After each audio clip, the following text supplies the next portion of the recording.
একদিকে সালমান খান অভিনীত সিকান্দার, অন্যদিকে দক্ষিণী সুপারস্টার প্রভাসের কালকি 2898 এর সিকুয়েল নিয়ে দর্শক আগ্রহ যেন তুঙ্গে। শীঘ্রই প্রেক্ষাগৃহে ঝড় তুলতে আসতে চলছে সিকান্দার। অন্যদিকে কালকি 2898 এর দ্বিতীয় পর্বে প্রভাস চরিত্রটি নিয়ে বড় কিছু যে ঘটতে চলেছে তা নিয়ে এবারের প্রতিবেদন। গেল মাসে সামাজিক মাধ্যমে প্রকাশ পেয়েছে সিকান্দার সিনেমার টিজার। 21 সেকেন্ডের টিজারে সঞ্জয় চরিত্রে অভিনয় করতে দেখা যায় সালমান খানকে। টিজারটি দেখেই বোঝা গিয়েছিল হাই অ্যাকশন সিকোয়েন্স একটি সিনেমা হতে চলেছে এটি। সিনেমাটির প্রযোজনা করেছেন সাদিদ নাদিয়াত ওয়ালা ও পরিচালনা করেছেন AR মুরগাদোস।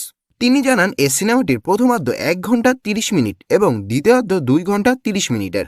বেশ কয়েক মাস ধরে শোনা যাচ্ছিল চলতি বছরে ঈদ উপলক্ষে মুক্তি পাবে সিকান্দার।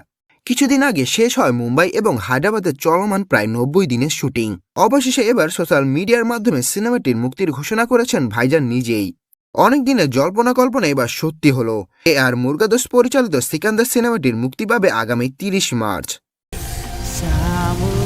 बाकी अगर कुछ है तो सिर्फ कॉम्प्लेक्स है। भगवान एक ही सुप्रीम यास्किन। অন্যদিকে 2024 সালে মুক্তি পেয়েছিল প্রভাস, অমিতাভ বচ্চন ও দীপিকা পাডুকাট অভিনীত সিনেমা কালকি 2898।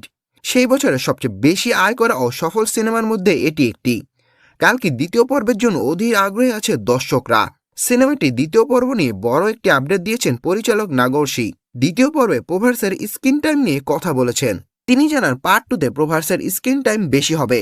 কালকি 2898 এর প্রথম পর্ব যখন মুক্তি পেয়েছিল তখন প্রভাসের ভক্তদের অভিযোগ ছিল যে সিনেমাটিতে প্রভাসের স্ক্রিন টাইম খুবই কম। কালকি 2898 এর প্রভাস চরিত্র নিয়ে বড় কিছুতে ঘটতে চলেছে তা বলাই বাহুল্য।